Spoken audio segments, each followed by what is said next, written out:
Ladies and gentlemen, we are live. We're here to talk about something. Guys, honestly, I want you guys to know this.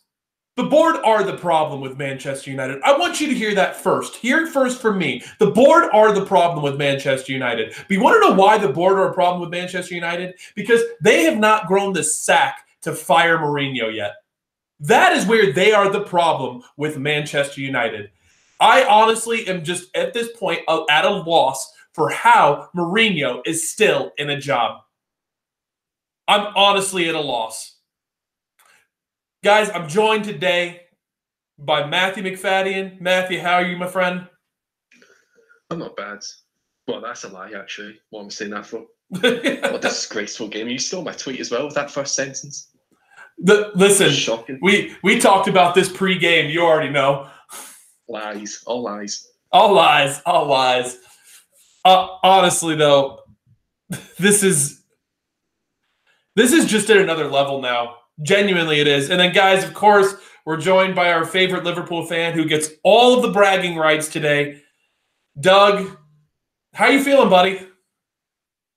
I'm pretty good. I did say at the end of the last video that my two teams would do the double, but for a long time today, that didn't look like happening. At halftime, you would have been the more happier team going in at halftime. Yeah. Oh, and I guarantee you, we are the more happy team at halftime, because at the end of the day, listen, first half actually wasn't that bad for Manchester United. I'm just telling you now, the first half genuinely wasn't that bad. We didn't really do much, but at the same time, it's what we've seen against Liverpool for the last 2 years with Mourinho. It wasn't necessarily the same lineup, but it was the same exact tactics we've ran out there. So, guys, unfortunately, I just saw somebody say it, so I might as well say it. Guys, unfortunately, Arthur got his first ever pick wrong. So, you can blame Arthur. Blame him. He's over here lying down in shame right now. No more picks for him. No more picks for Arthur. No more. But just honestly, I am at such a loss with what is going on with Manchester United. I mean, real quick, I mean, Doug, Matthew, and myself, we were all kind of talking about some stats, about what happened in this game. But I just wanted to throw out some of the key stats to you guys here. So, possession was 65% to 35% for Liverpool. Liverpool had 11 shots on target to R2. They had 36 total shots to R6. 36 total shots to R6. 793 touches to R543. 562 passes to R323. 12 tackles to R26. 8 clearances to R38. That one makes me laugh a little bit. 13 corners to R2. And then, the offside stat is what it is. But, I mean, real quick, I'm going to go to Doug first. Doug, when you hear those stats, I mean, what are your thoughts? Do you know, it was a really strange game because Manchester United came out really, really quickly. I mean, obviously the disallowed goal.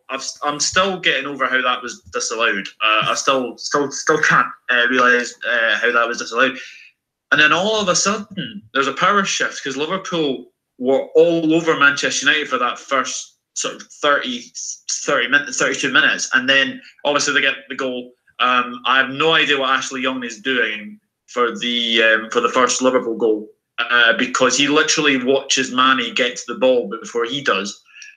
And then the second half, obviously United equalise. I mean, obviously Alisson does spill it to Jesse Lingard to obviously score. I think Lovren should be doing better. I think he should close down Lukaku a little bit more. But obviously the goal gives you guys the momentum, and then going into the second half, there was only one team wanting to win that game. Manchester United did not have any shots at all on target in that second half. And probably summed up your game when Fellaini hits a shot that looks like it's going to go and flying into the top corner, and yet it hits a steward and almost puts her on her backside. I think I saw that video where it actually did literally put him on his backside. I have to admit, that did give me a pretty good laugh. But real quick, just wanted to shout out and say hi to everybody that's in the chat right now. Thank you so much for joining us, guys. We really are building a great community here. It's good to see all the regulars. It's good to see Ash joining us here today. But Barry J already coming up with one of the best comments of the day. So, ironically, Jose was sacked at Chelsea on the 17th of December. Tomorrow is the 17th of December. Is it fate, guys? Is it fate that Mourinho will be fired again on the 17th of December as he was last at Chelsea? I mean, honestly, what is it going to take to finally get Mourinho out of this club? That is my question to all of you guys. What is it going to take to finally get Mourinho out of this club if it is not this performance against Liverpool?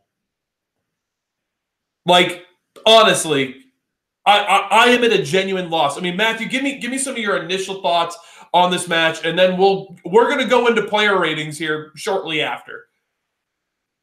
Like Doug said, that free kick at the first 5 minutes or something, I had no idea why it was ruled offside, because it didn't really interfere with the keeper's line of sight. It was just stupid. And to be honest, at that point, Liverpool probably thought, yeah, that's their best chance. That's their best chance gone. We can win it now. And they were at full confidence for the whole game. And then, as Ash says there, Flaney for Dalot just summed the game. I was going to shout that out. It was one of the most stupid substitutions I've seen. Because you keep on Darmian, who's one of the worst defenders I've ever seen play for Man United, and you turn it into a back four. And obviously with Mourinho, he's not going to tell the full-backs to get forward. So it's a flat back four as opposed to a back five. And that chance, I think, 70 minutes in or something, where there was a cross came in from the left wing and there was a loose ball on the right-hand side, we're all expecting someone to come and get it. But no, Darmian was about 40 yards behind the ball. If we actually had Dalot or someone like that on that side, you would have actually got a bit more attacking intent. Instead, it was just same old shit, really. Yeah. You honestly, after Liverpool scored that second goal, and Doug, I'm sure you were probably thinking it too, but I was thinking after Liverpool scored their second goal that we were going to go forward and try and actually do something. I thought for sure that was going to be what we were going to do. But yeah, absolutely. Ultimately, that didn't happen. That didn't happen. We didn't even try to get forward. And like Ash said, I definitely was going to shout that comment out because that's a fantastic comment. Because no substitution summed up that game better than Fellaini for Dalot. Dalot on a ball after now, Doug, if I remember correctly, this ball happened after Liverpool were up 2-1. Where the ball kind of got kicked back across the box. It went to about where a bombing fullback on the right-hand side should have been. But yet Darmian decided, oh, no, I'm actually just going to back off. Like, yeah, Dalot was... I honestly don't understand how Darmian is still at Manchester United. I honestly think that it's because of what Mourinho says that he is his emergency man. He's his emergency man. And honestly, and Ash coming up with a fantastic comment. Killed our width, which gave them the space up the middle. By taking out Dalot, it took out even more of our width. And it was going to be what was going to help us going forward. I don't understand how we continue to just make these stupid substitutions. When are we going to just be done with this shit, guys? When are we going to be done? When are we finally going to have Mourinho get out of this club? Because at the end of the day, like I said, the board are a problem. Ed Woodward is a problem. Everybody at this club is a problem. But you know what the easy option is? It's to fire Mourinho. It's to get rid of him because at the end of the day, that is what is a problem that can be solved quickly. You can't get rid of all the players. You can't get rid of all the board. You can't get rid of the owners. Like, you can't do any of this shit. The only thing that you can do is get rid of a manager that is holding your club back. Southampton is all the evidence you need of firing a manager and what it can do to help your team. I mean, did you guys actually get the chance to see that Arsenal and Southampton game? Yeah. I mean, I was actually out at the time, but I missed it. But what a fantastic result for Southampton. Yeah. That's what a new manager does. It's his first home game, and he gets the fans on his side, and it ends a team who have been unbeaten for 22 games. Imagine my shock. That's what a new manager can do. Like Frank Lampard, for example, in a job for 8 weeks, beats United at Old Trafford. It's the most simple thing to do. Yeah. Yeah, honestly. I mean, so guys, let's go ahead and, Matthew, you and I will kind of go through our player ratings, and then Doug, we'll actually throw it to you, and we'll let you do your player ratings for your team, if that sounds good to you. Yeah, sounds great to me. Okay, so, guys, we're going to start off with De Gea, who I honestly feel bad for because the second 2 goals both took deflections, and I honestly feel like he was in the proper positions if the deflections didn't happen to make the saves. I'm going to give De Gea a 6, even though, 3 goals were allowed. I don't put any of that on him. None of it. I mean, Matthew, what do you think? Same, really. 6 out of 10, nothing he could have done. To be fair, the save before the second one was a pretty good save, but it was just a shame that it fell to a Liverpool player. Yeah. Yeah, 6 out of 10. No, completely agree. I mean, let's go ahead. Let's go on to Dalot, because I honestly feel like Dalot is a player that shouldn't have been taken off of the pitch. Dalot, for me, gets a 6 as well. Matthew, what do you think? I think a 6 is probably fair. Like, he didn't do that much. He didn't really get too many touches of the ball, but that's because we just didn't attack. Yeah. And half the time he was played as a winger as opposed to a fullback or a wing back. So the substitution was just shocking. It's one of the worst substitutions I've seen. Because like I was saying to you on Scout beforehand, if you're bringing on Fellaini, what is he good at? Heading. What do you need for heading? Crosses. Dalot was the best crosser of the ball, and he got taken off. Yep. It's the most stupid thing I've seen. Oh, yeah, he still keeps Matteo Darmian on. Honestly, I actually want to talk about this real quick. Guys, if Mourinho talks about all the time how he needed another defender, he needed that defender to lock down our defense. But let's be real about this, guys. We didn't lose any defender other than Daley Blind, who really wasn't playing for Manchester United anyways.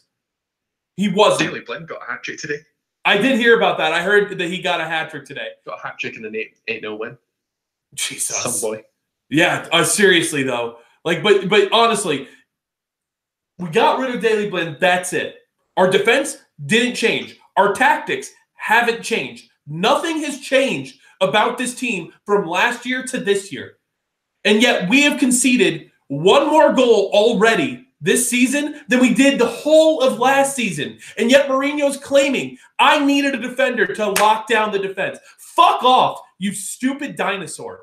Honestly, if you think that one defender was going to change what you did last season, you haven't changed anything from last season.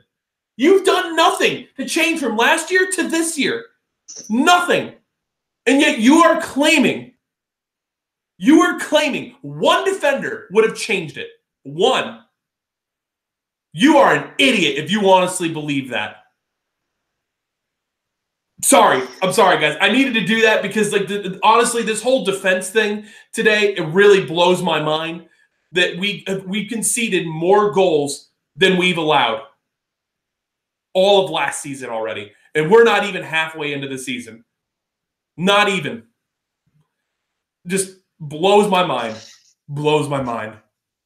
But let's go on to Eric Bailly, who I actually thought had a decent game today. And if of anybody for Manchester United, I think that he should get man of the match.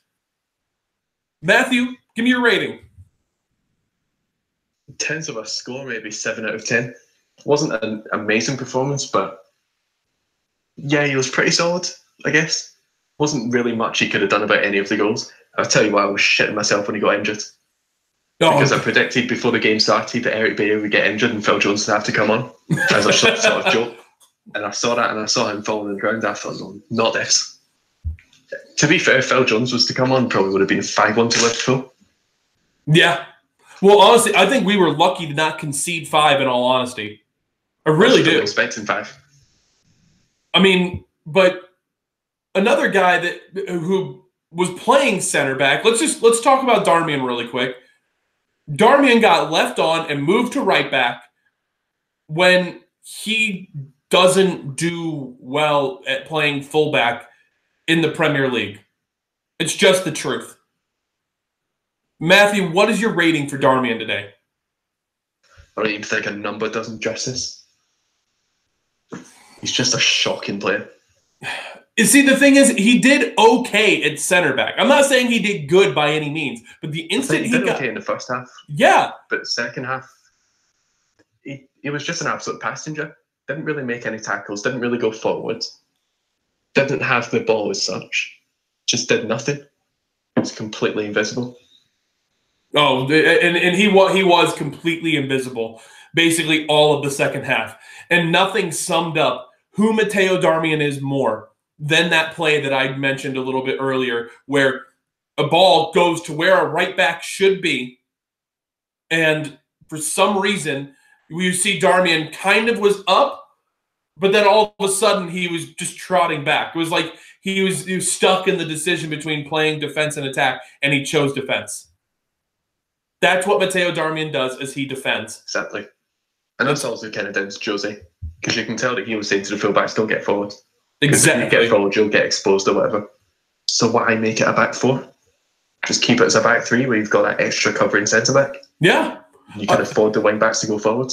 So, Matthew, I was honestly shocked that Fellaini came on at half. I thought that things looked okay. Honestly.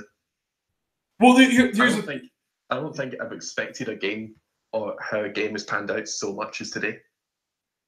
That's the thing. Like, it's disappointing, but not surprised. Well, I guess that what I'm saying, like, kind of what I'm saying is like the fact that he got brought on at half when we were at a 1-1 draw. Things really didn't look that bad. I just didn't understand the need for a substitution coming out at half. Yeah, kind of. Yeah. That's all. I knew he was going to come on, but perhaps it was, well, even by what I was thinking, a bit too early. Yeah, no, exactly. It felt like it was. Like we both talked about it. We expected Fellaini to be in this match at some point, and I think we both even said that he was going to be the first sub. But he obviously was the first sub, and he came on about 15 minutes too early. So let's talk about Lindelof for a second, who I was honestly shocked when I saw him in the lineup, and he honestly didn't have a bad game. Like, honestly, him and Bailly didn't really have bad games. Give me your rating for him today. Maybe say 6, 5.5, maybe, something like that. Like you said, he didn't really have a bad game, but, again, didn't do all that much. Yeah. Yeah, apparently he was out injured until the new year.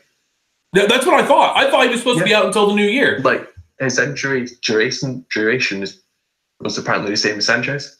Yeah. No, and that's, well, Sanchez is injured. You know, he's gone. He's hurting so bad. It's right in here and right in here.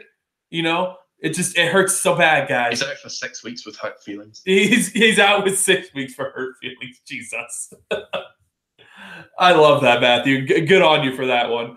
But I mean, Lindelof, I'm gonna say he's gonna get the only reason why I'm even giving Bailly the 7 that we talked about is because I feel like he did really well.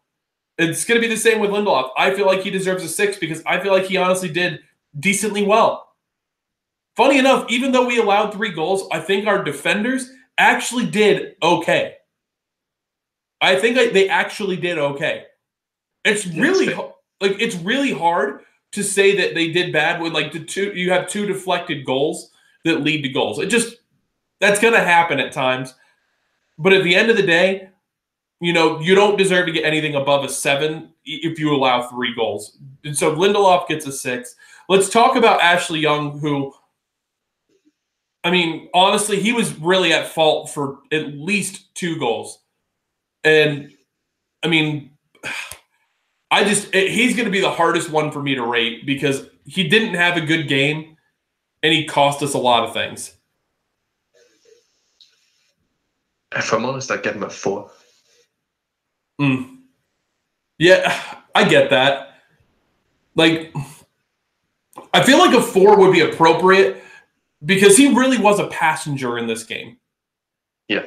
And don't get me wrong, Mohamed Salah didn't do anything today. Which, Doug, I know we were talking about that in like off air, but again, Mohamed Salah was bottled by Manchester United, which is kind of surprising, all things considering. So, Ashley Young will give him a 4 just because he did do an okay job at bottling up Mohamed Salah. And I mean, Omar, listen, he comes up with a good comment here. Omar K, 6 years to rebuild a team after Fergie retired. Enough is enough.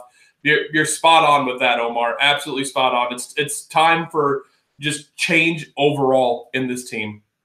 It really is. But we'll move on. Let's move on to Matic, who honestly, he didn't really do anything today. Like, I didn't really even notice him, in all honesty. I mean, Matthew, what do you give him?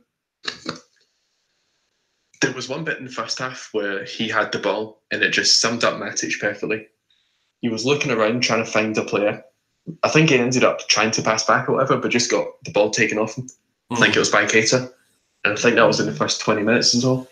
And that is exactly the reason why none of us wanted Matic to start. Yeah. Because Liverpool have that high press. He's in that area where everyone is going to be pressing him. And it was just a match made in hell, really. Yeah, I was about to say it wasn't really his worst game. No, he didn't make too many mistakes, but it wasn't a good game whatsoever. Well, it's like 5 maybe. I was thinking of 5 because, like I said, he was really just kind of invisible. Didn't really show up anywhere. He didn't really cost us anything today, but he also didn't really help anything today either. So I think a 5 is very appropriate. Now, funny enough, I actually feel like another guy that could potentially be, in that, Manchester United man of the match area is Ander Herrera, who I noticed all over the pitch. Some for bad reasons, but a lot for good reasons because he was constantly moving and constantly trying to do things. I mean, Matthew, how do you rate Ander Herrera today? I'll be honest, I don't think he was that good. Really? He showed a lot of passion and all that kind of good stuff, but when it comes to on the field, how he did, there was a few times in the first half, I know in the United Stand Watch Along, Mark Grovich was referencing it quite a lot, where he'd get the ball and he just wouldn't look up. He would just start dribbling on his own, trying to find a bit of space or something, as opposed to looking up for Rashford, Lukaku, or Lingard, whoever. Okay. So I wouldn't give him any more than a 6, but I feel maybe a 5 might be a bit too harsh. So maybe like 5.5, 6, something like that. I was going to give him a 6 because ultimately, like, he did do some bad things in the match, don't get me wrong, and it was kind of what you're mentioning, like how he did manage to, like, he kind of was pulling a Matic in a sense. He was really trying to dwell on the ball for too long and kind of wound up losing possession a lot of times. But I did notice him heavily defensively where he was causing problems for Liverpool when he was the one pressing. Which that is somewhere where I will give him some credit, is he was trying to press at times and trying to do things and make things happen. But we'll talk. Let's go ahead and let's move up the pitch. Let's talk about Jesse Lingard. He got the goal today on his birthday, and I love that I sent out that fishing tweet, and so many people bit. Because, guys, he scored a goal against Liverpool. It was a good goal for him being in the right position at the right time. Alisson, all of us talked about this in the preview. Alisson should never be mentioned as being one of the best keepers in the world right now. And him spilling that ball was all the evidence I need of that. Because he's not even the best Brazilian keeper in the north of England. I mean, Ederson is doing pretty well for City, in fairness. So, Matthew, what would you give Jesse Lingard today? Probably 7 out of 10. Did well. the goal itself wasn't anything amazing. It was just a tap in, but he was in the right place at the right time. Yes. And I think he was one of the only players who was actually trying to occasionally press the team. Yes. So I thought he was kind of good in that regard, but obviously it wasn't an outstanding game from him, but probably our best outfield player. I would agree with that, because the one thing and I talked about this with other people, the one thing you'll see from Lingard constantly is him trying to make good runs. There was a couple of times where he was trying to make runs and make things happen, and that's what Jesse Lingard does. That's what he does best, is he tries to make things happen by getting into good spaces and trying to make good runs. I give him a lot of credit on that. But other than that, Jesse Lingard really didn't have that great of a game. You know, he did get the tap in. Ultimately, I'd give Jesse a 5. I mean, are you okay with that? No, that's fine. That's fine. But I'm just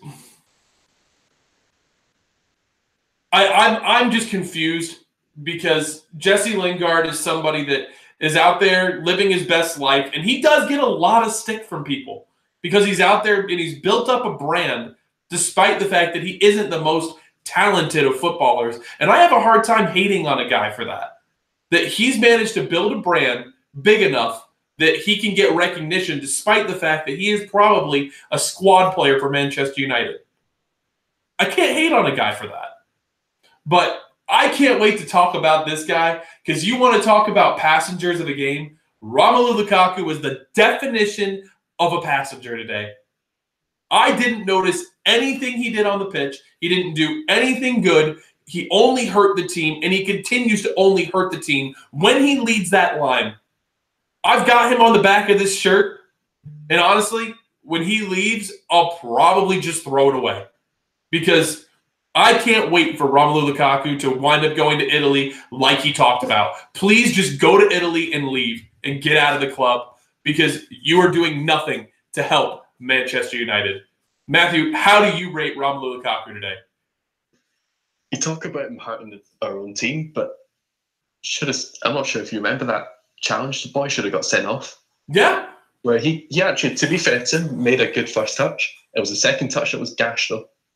And he had to chase that and just went in 2 feet straight in that Liverpool player. I forgot who it was, but he was lucky he didn't get sent off. And yeah, he was just... That's the thing, like, you don't really expect much. Our standards for Lukaku have been lowered so much that unless we're a team who are constantly putting in like 20 crosses a game over and over again, just constantly attacking, you don't expect anything. I mean... So in terms of rating, 3 out of 10, to be honest. I was honestly going to give him a 2, and I'm not sure if you guys heard. Arthur's pretty upset right now. He's like, I picked Manchester United to win. How did they lose? Yeah, shame on you, Arthur. Arthur, it's because Mourinho is still in charge of Manchester United. It's okay, buddy. It's okay. I know. But in all honesty, guys, like, I'm just with Lukaku, I'm just done with him until we start playing Lukaku the way that he is being played for Belgium. I'm done with him. I can't take him being leading the line for Manchester United. It just is, honestly, it blows my mind that somebody can continue to go out there and drop performances like he does and get almost almost no recognition of like doing bad things. There are some people that will recognize what he does, which is horrible. But it's not a lot of people. There's so many of the top Reds out there that say, oh, be positive, back everybody and everything like that. I love our players, don't get me wrong, but under Mourinho, our attacking options are being suffocated by the decisions that he is making. By everybody having to sit back. And there was times where we honestly had 11 people behind the ball in Liverpool's final third. That is the most frustrating thing to watch as a Manchester United fan. And it's something that we should never, ever be doing against a team like Liverpool. Liverpool are a good side, but against a rival to put 11 people behind the ball when you are down by a goal is absolutely inexcusable. It's absolutely inexcusable. Let's go ahead. Let's move on to Rashford, who, honestly, I didn't really notice anything that he did today either. Just a poor game from him, really. It was like the Rashford that we saw a couple of months back, where he maybe had a little bit of energy, but just lacked all sort of ability on the ball. So in terms of rating, a 5 out of 10 probably. I was going to give him a 4 just because I really didn't notice him, and I felt like he needed to have a good game today in order for Manchester United to really have a chance. And ultimately, he did not have a good game today, which really sucked. It really did. But let's, you know what? Like I don't want to try and not be too harsh on, especially Marcus Rashford, who was being left out on his own so many times. And it's honestly the same thing with Lukaku, and it's the same thing with Lingard. They're left out on their own all too often, and it's hard to really dig out a guy for that. So let's go ahead and let's talk about one sub, because only one sub was on long enough to make any form of a difference, and that's Marouane Fellaini. Matthew, give me your thoughts, buddy. I don't even know if I've got any words for Fellaini.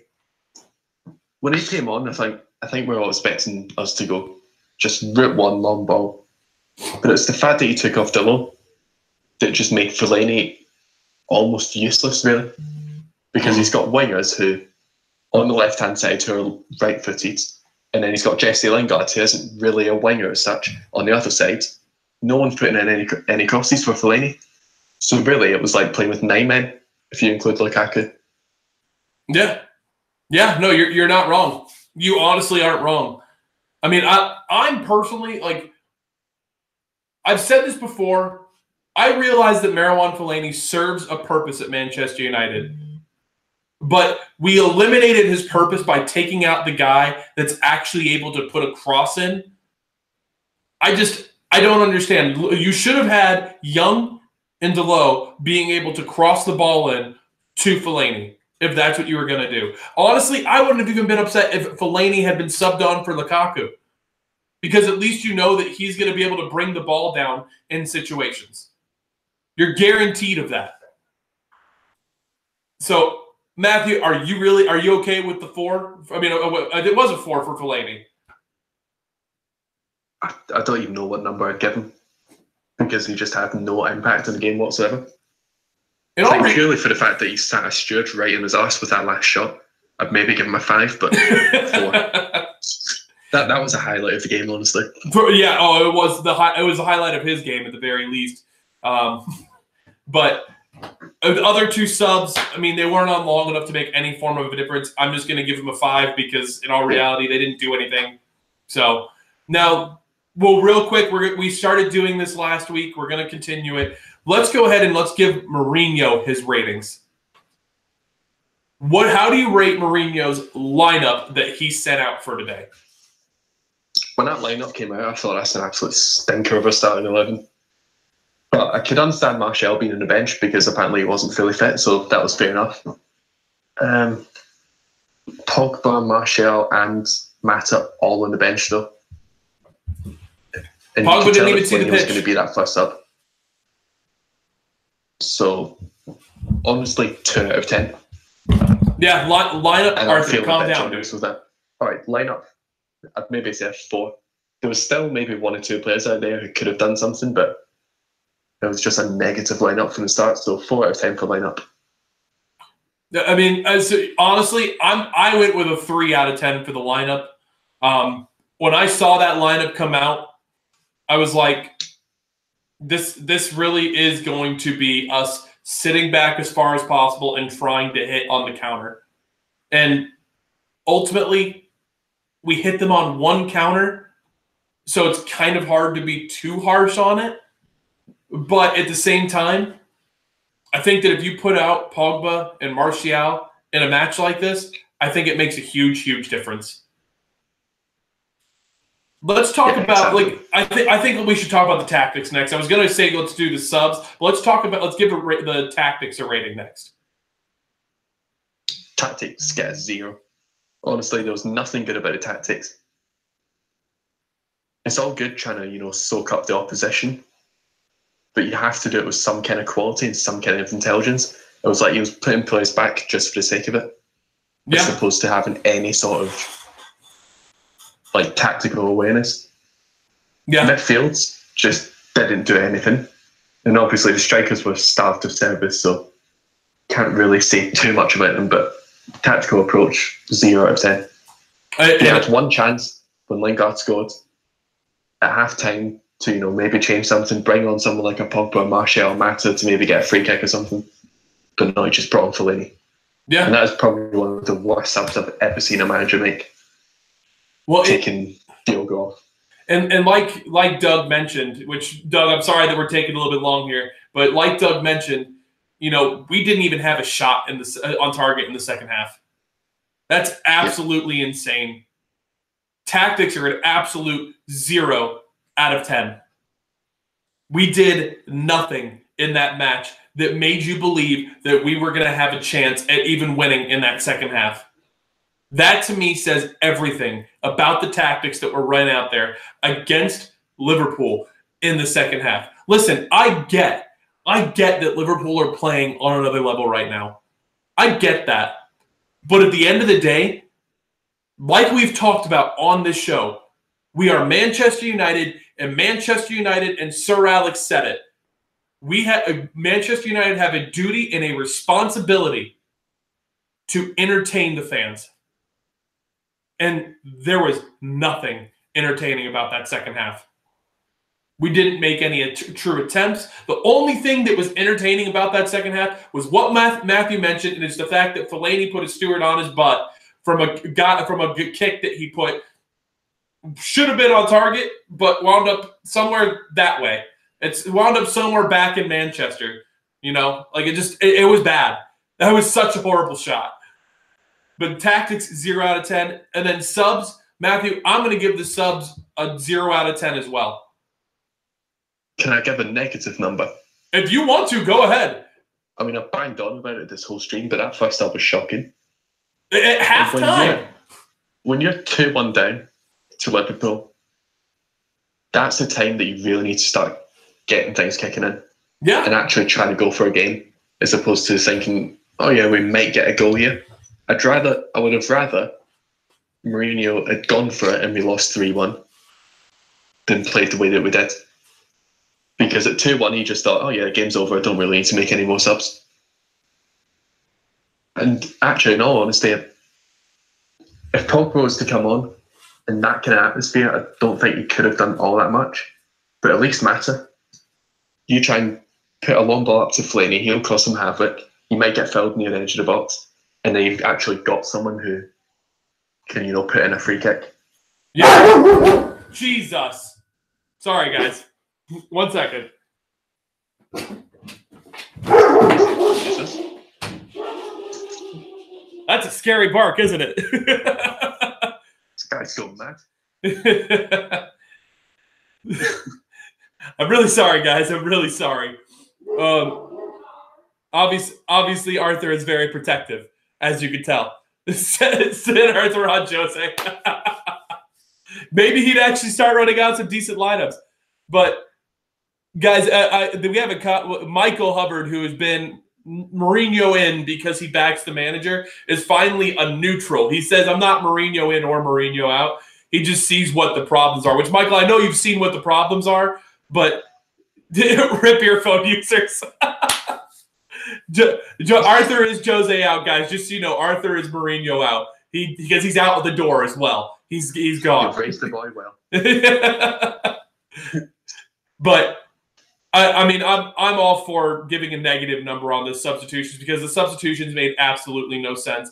We brought on Fellaini for Dalot, who Dalot wasn't having that bad of a game, and then you look at the fact that we are now putting on Martial and Mata with basically 10 minutes left to try and make a difference. It just isn't going to happen. It just isn't going to happen. But, guys, we're going to go now. We're going to let Doug kind of have a little bit of a montage here. And, Doug, I want you to give us your ratings for your players and then give us a rating for how Klopp did today. Okay. Alisson, apart from the mistake, he could have probably had a dressing gown and slippers on. It was that an easy afternoon for Alisson, and obviously in the second half of course. So Alisson, I was going to give him a 7 because of the mistake. You have to put it down, so I'm going to give Alisson a 6. Nathaniel Klein, considering this is his first game back in probably 4 or 5 months, I think he did a really good job. I think there was one time I think Rashford sort of went past him very, very easily. But the one thing you can say about Rashford is that his end product is not great. And I thought Klein did really well to sort of cope with Rashford on that left-hand side. So for Klein, I'll probably give Klein a 7. Okay. Van Dijk, I mean, what can you say about Van Dijk? He's honestly, he is as cool as a cucumber. He just looks like he's a good passer of the ball. You know, he heads out stuff as well. He's just so composed, so relaxed. So again, I would probably give Van Dijk a 7. Dejan Lovren, do you know, for a very poor defender, he actually had a pretty decent game only up until the Lukaku cross, where I think he should have done a lot better. But after that, he was quite solid. So again, I'd probably give him a 7 as well. Andrew Robertson, best left back in the league. I think you kind of proved. I think Jose Mourinho actually said that he was actually in awe of Robertson. He never stops running. I think Robertson actually gave Darmian a real problem today. And I don't know if Robertson could have done any more. His end product wasn't great today, but he will keep running. He will keep running. But like I said, I think he did give Darmian a real problem at right back. So for Robertson, I'll give him. To be honest with you, I'll give all the back 4 or 7. Okay. Because I think all the back 4 were pretty good.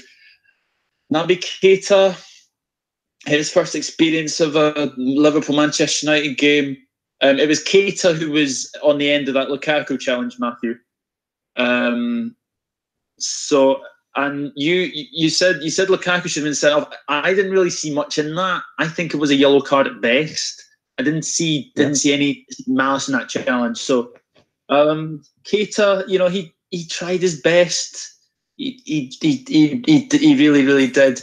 Probably the poorest of the 3 midfielders, though. So I'll give Keita a 6. Jorginho Wijnaldum, I think again, you know, he keeps trying. Probably more as a home known player, though, you would have to say. I would probably give Wijnaldum a 7.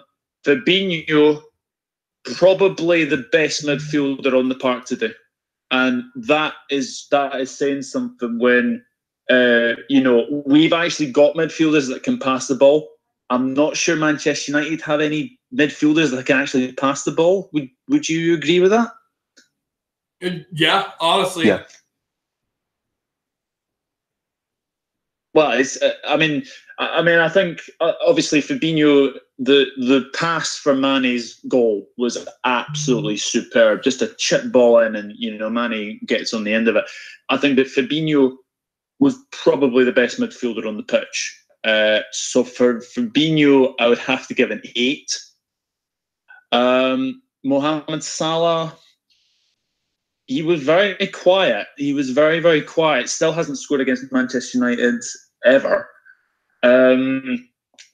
He did try his best. You know, he's trying very well at sort of attacking way as well.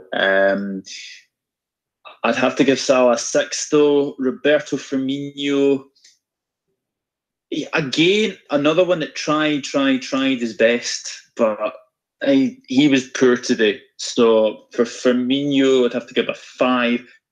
Sadio Mane, I would probably have to give an 8 because he was pretty good. I mean, the first goal is a fantastic chase ball, and he finishes very, very well. I don't think he looked happy being substituted. But having said that, I think so obviously, I would probably give Mane an 8. So obviously we're coming into the substitutions now. I'm giving Shaqiri my man of the match because he changed the game completely when he came on. Because at that stage it's 1-1. Shaqiri coming on, he was always known in Germany as a big game player, and I think you're seeing now the Shaqiri that is probably our best business this summer. Yeah, without a shadow of a doubt. So Shaqiri gets a 9 for me. And then I think we only made one more sub after that. Jordan Henderson didn't really have much time to make an impact, and I think there was one moment where I think he misjudged the bounce, and that was the shot for Fellaini, which hit the steward. So I'm not going to give Jordan Henderson a rating at all. There was one more player that I can't think of actually who came on. But I think we only need 2 subs. Klopp, if he hadn't made the Shaqiri sub, then I think we draw the game, in all honesty. So for Klopp making that substitution, you have to give him an 8. Okay. I mean, it says it all when you look at the 2 benches. Manchester United had £264 million worth of substitute talent on that bench. Yeah, no, I can put. Sorry, Doug. I was kind of got caught up on watching a little bit of the Cardinals game here, but so I mean, real quick, I saw Sally Devil Red.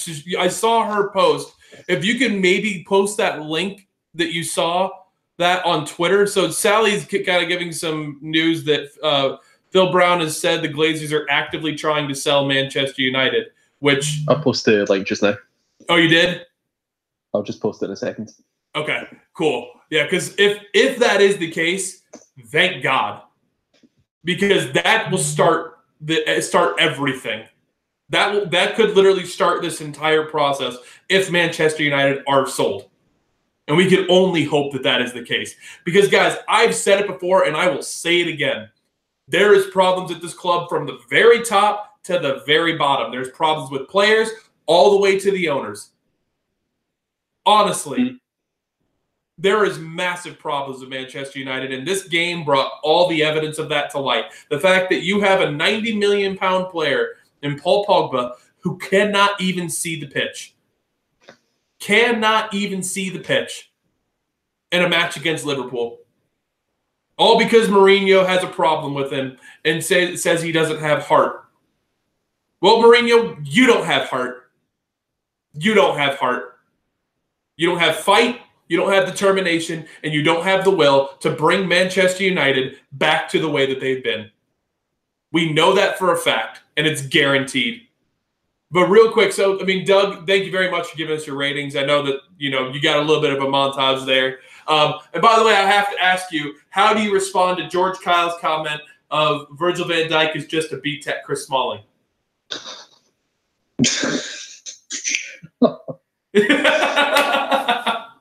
To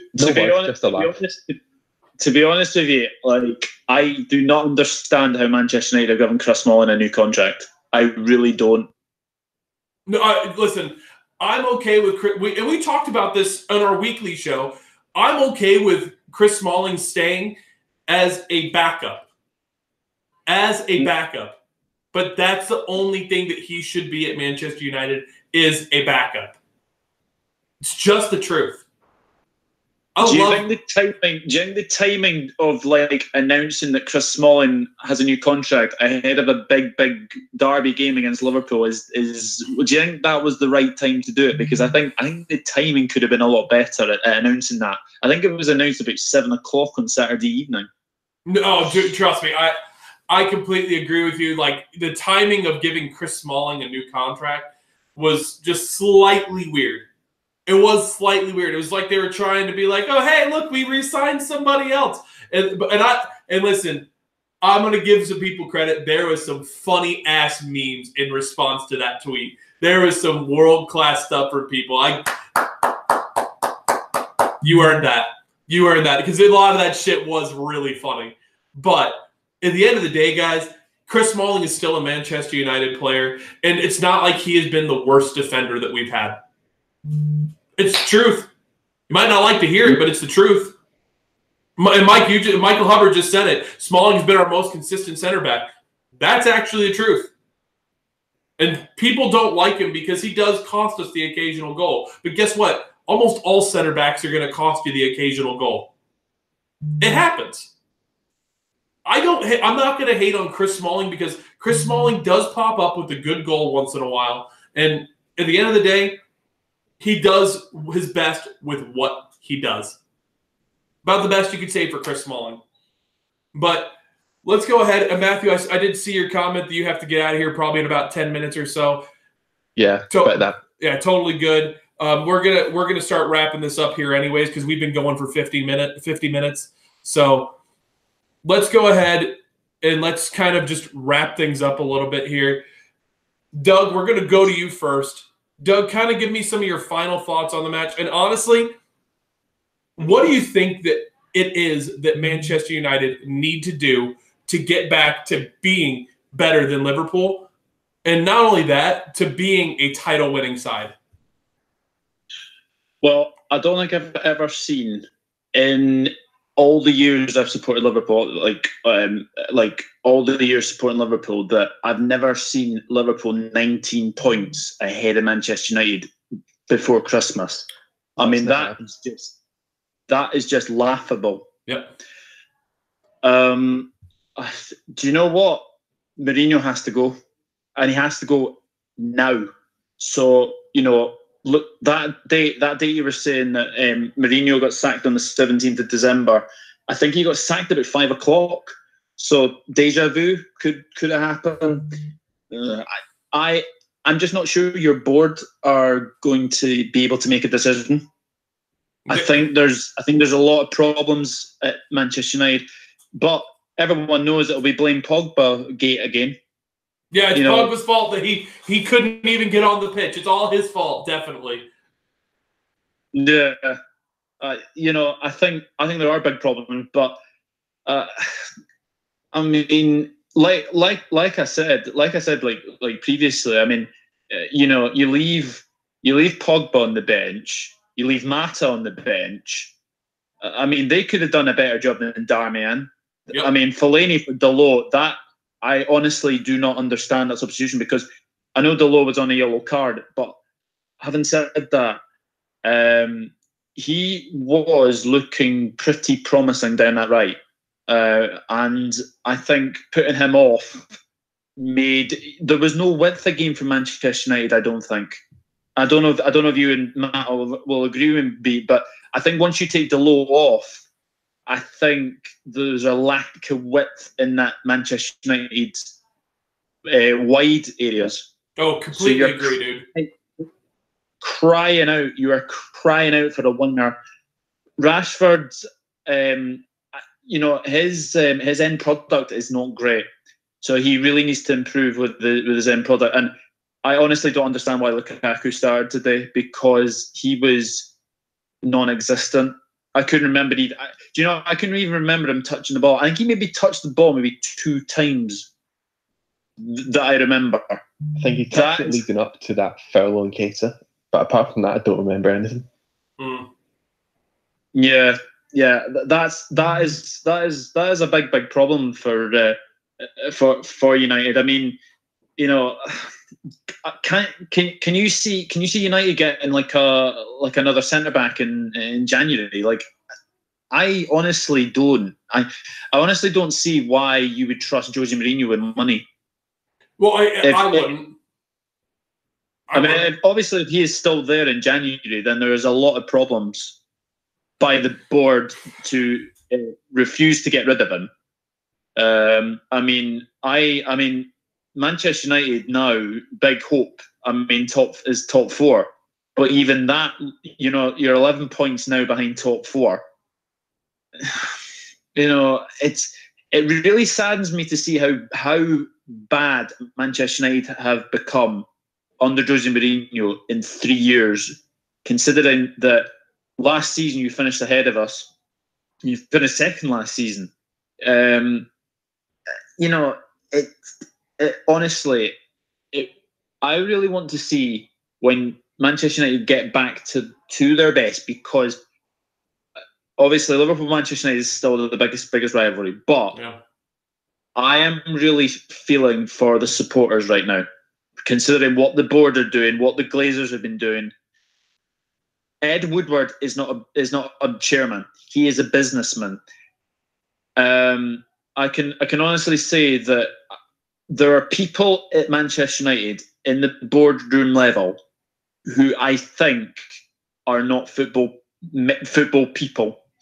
So I think there's a lot of questions need to be asked about the board, about Mourinho, about Woodward. I think we'll see big changes coming either in January or the summer. I mean, Doug, I hope so. Guys, I want you to be reminded of this. Doug is a Liverpool fan. This is a Liverpool fan saying this about Manchester United. When a Liverpool fan sees the problems that are with Manchester United, you know that there is big problems with Manchester United. Matthew, give me some of your final thoughts on the match, my friend. It was a terrible match, but exactly what I expected, to be honest. I don't really think I can say much apart from that, really. It was just same old. It really was the same old. We went to Anfield playing five defenders, 2 defensive midfielders, and we conceded 36 shots. That's dreadful. Yep. That is absolutely terrible. Yeah, and that thing you mentioned about the gap between Man United and Liverpool, the last time that happened, or the last time that United was such a huge points gap away from Liverpool was, I think, 46 years ago. Oof. And that was before the 70s and 80s when Liverpool dominated everything. That just shows how far we've fallen. And to be honest, right now, I'd take David Moyes over Jose Mourinho. At least we had no expectations to begin with, David Moyes. Louis van Gaal wasn't exactly the best manager, but he was the best of a bad bunch. Yeah. I mean, guys, I wanted to read out Saeed's comment here. Enough. It felt like an FA Cup tie where we were hanging on like a League One team. We're miles ahead of the rest, created by a manager who is a man living in the past. Can't blame the board. Money was given. I mean, that's a fantastic comment, Saeed. Listen, guys. End of the day, I'm going to go on a little bit of a rant here. Very, very small one. Guys, we're Manchester United. I want you to be reminded of that. We are Manchester United. We're a team that has more trophies than anybody in England. We're a team that should be fighting for titles year in and year out. We should be fighting for Champions Leagues year in and year out. But right now, our expectations under Jose Mourinho have been dropped from being up there where we're expecting to win league titles and Champions League titles to down here where we're expecting to be finishing in the top 4. We're expecting to be finishing in the top 4. That's all we care about. At the beginning of the year, if you had told me that we were going to finish top 4, I would have been excited about that. And you want to know why? Because that's where my expectations have dropped for this club. I love Manchester United with everything that I have. And at the end of the day, right now, it's not good enough what's going on that pitch.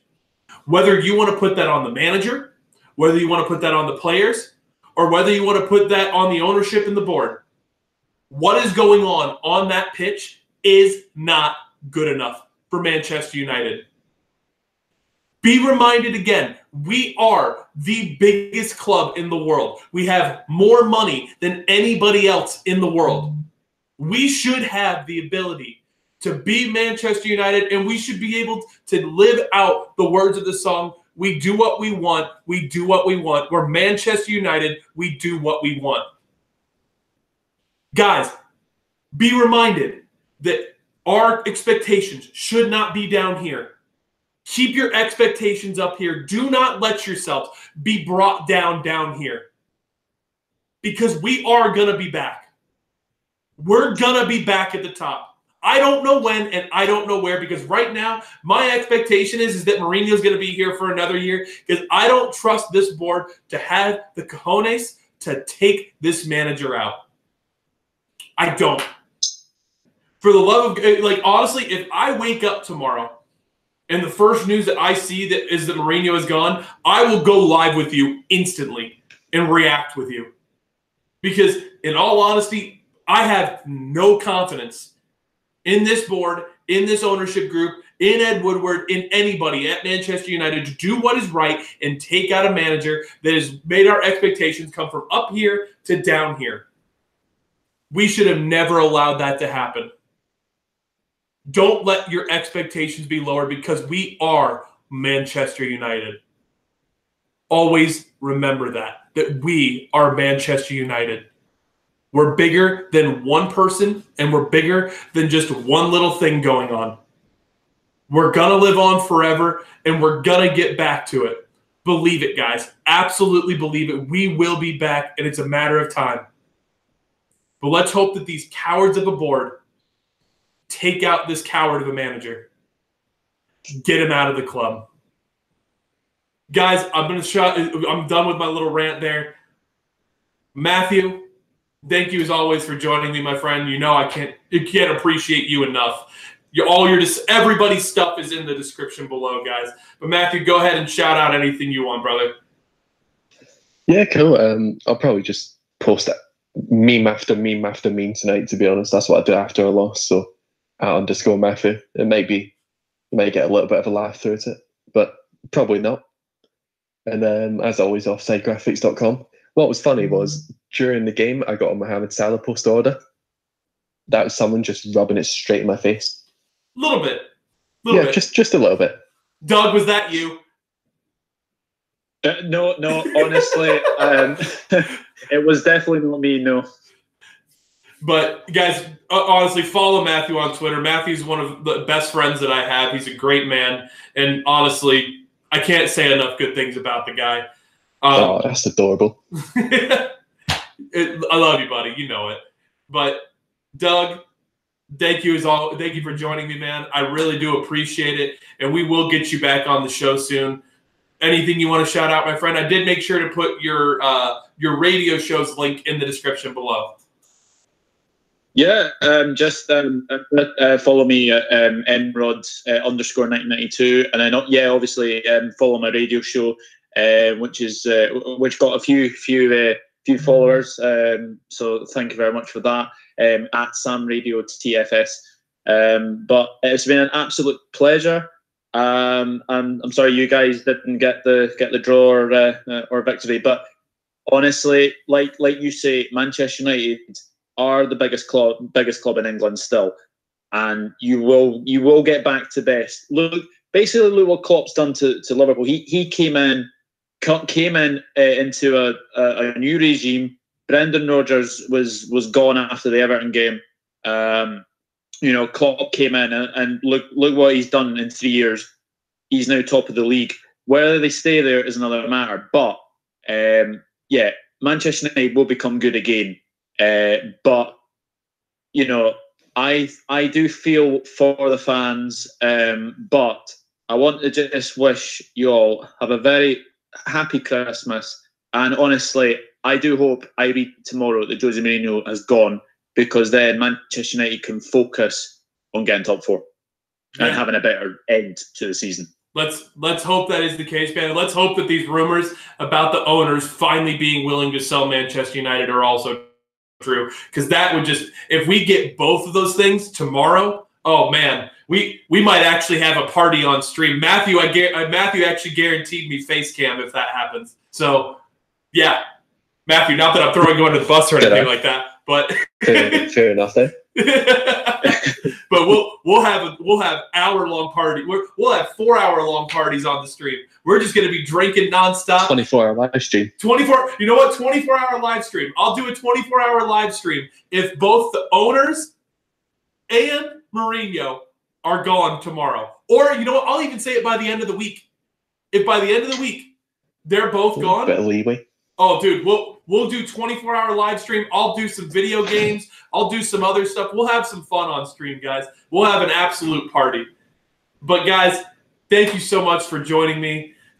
I genuinely love you guys. Just thank you for joining me week in, week out, stream in, stream out. You guys support me. And no matter the amount of haters that I will ever get, if I have you guys backing me and supporting me, honestly, I will always be here and doing this for you guys because I do genuinely love doing this with you guys. Keep doing you guys, and I hope you guys have a great night, a great day, wherever you're at, whatever you're doing. Just please keep doing you because you guys are genuinely awesome. God bless you guys, and have a good night.